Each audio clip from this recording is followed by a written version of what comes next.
Hi, and welcome to another episode of Hot Takes with me, the Silver Fox. The most influential woman in Scottish politics has fixed her eye on her next victim. Having already helped to dispose of Nicola Sturgeon, J.K. Rowling has decided that Humza Yousaf will be the next one to go, and she is attacking him already, and he isn't even First Minister. But she is taking him down over his stance on the gender reform bill and his views on the safety of women. Let's look at this article and see why J.K. Rowling stands up where so many dare not. So here we are. J.K. Rowling slams Dundee's Humza Yousaf over his pink heart tweet. J.K. Rowling has criticised the First Minister hopeful after he tweeted about improving women's rights. His actions say otherwise, but we'll look at this. So, Harry Potter author J.K. Rowling has called out the SNP leadership hopeful Humza Yousaf after he tweeted about his defending of women's rights. Dundee-based Mr Yousaf, who is in the race to replace Nicola Sturgeon as First Minister, posted a list of pledges on social media. But Miss Rowling has criticised his promises over the debate around trans prisoners.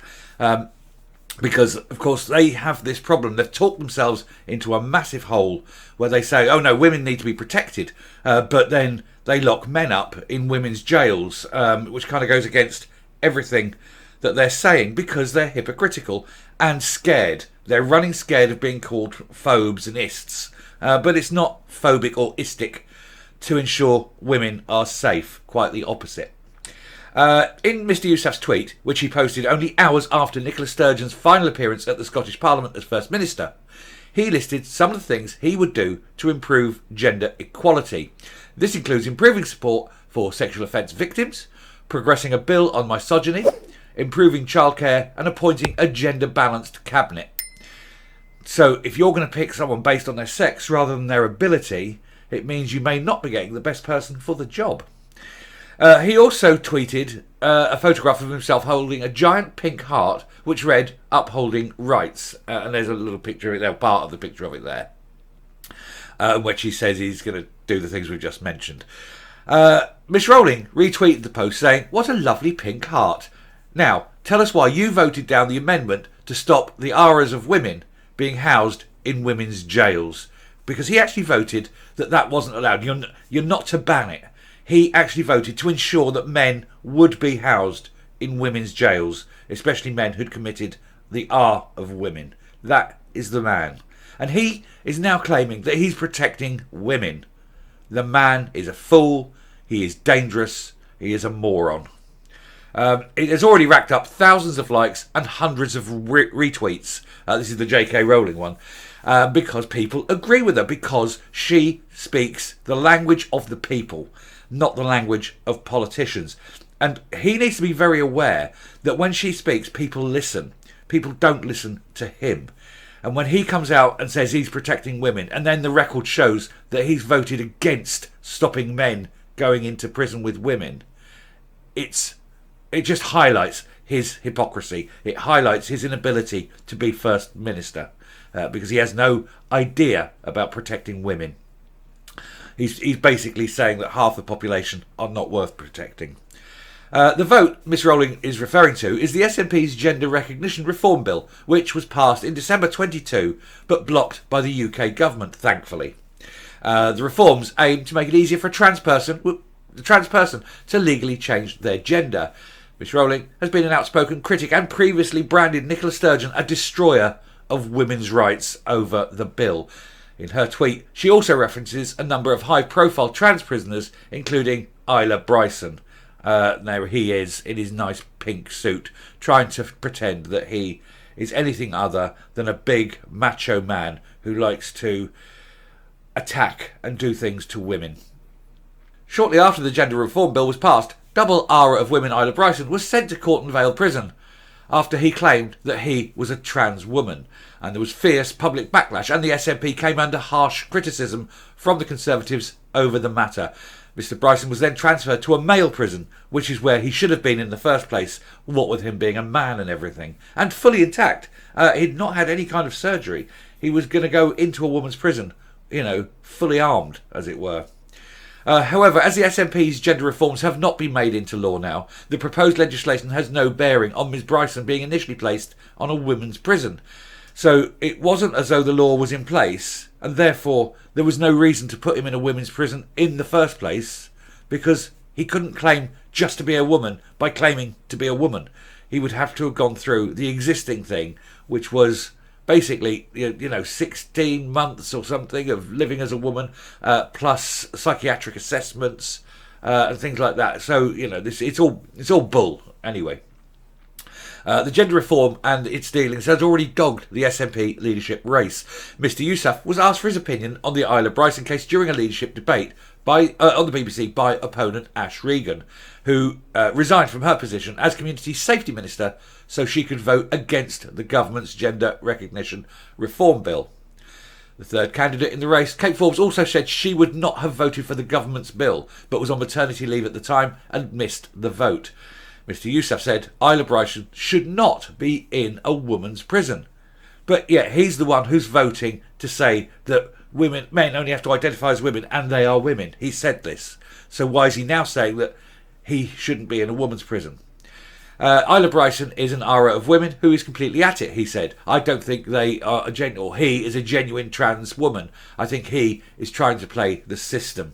Why is he using the term they? He's accepted that he is a man and he's put him into a man's prison and he's playing the game. So why is he going along with the they crap, This man, this is the trouble with the left. They tie themselves up in knots with things they've said and then realise when they say it later that it makes no sense at all. And then they just can't even use words properly because they're so stupid, especially him. He added, what we should never do is, because we have a despicable individual like Isla Bryson who plays the system, we shouldn't roll back the rights of 99.9% of trans women who commit no crime whatsoever. Well, let's just put this into context. First of all, 99.9% of trans women doesn't account to that many in terms of numbers. There's not that many to begin with.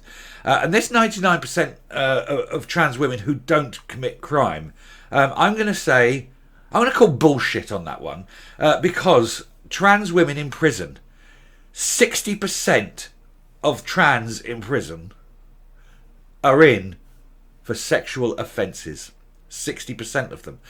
In Gen Pop, about 6%. So a trans woman, if they want to call it that, a man who pretends he's a woman, is 10 times more likely to commit a sexual offence than a straight normal man. So that 99.9% figure is utter lies from a man who's provably a liar anyway. So I don't know why he thinks he can get away with lying like this when the facts are out there to be seen. So anyway, we'll come up, I'll finish this off and we'll round off the video. I think it's excellent that J.K. Rowling is picking this man up and shaking him down to let all the stupid out. He's provably a liar. He's provably a hypocrite. He says the things in order to try and win people over, but his actions belie his words. And Rowling has picked up on this, and she has really raised the game for them all. She will not let this go, and quite right too. A lot of people, let's just say, are perhaps scared or perhaps uneasy, nervous about raising these issues, about fighting for the rights of women in the face of this alleged isms and phobes and all this. Rowling has got more balls than just about any politician sitting in either Parliament, Scotland or Westminster, because she has got the ability to stand up. She has got the voice. People listen to her. And 99% of people agree with her. She is not a transphobe. She is not someone who says that being trans is wrong. She offers support. She says people have got the right to call themselves what they want, to dress how they want.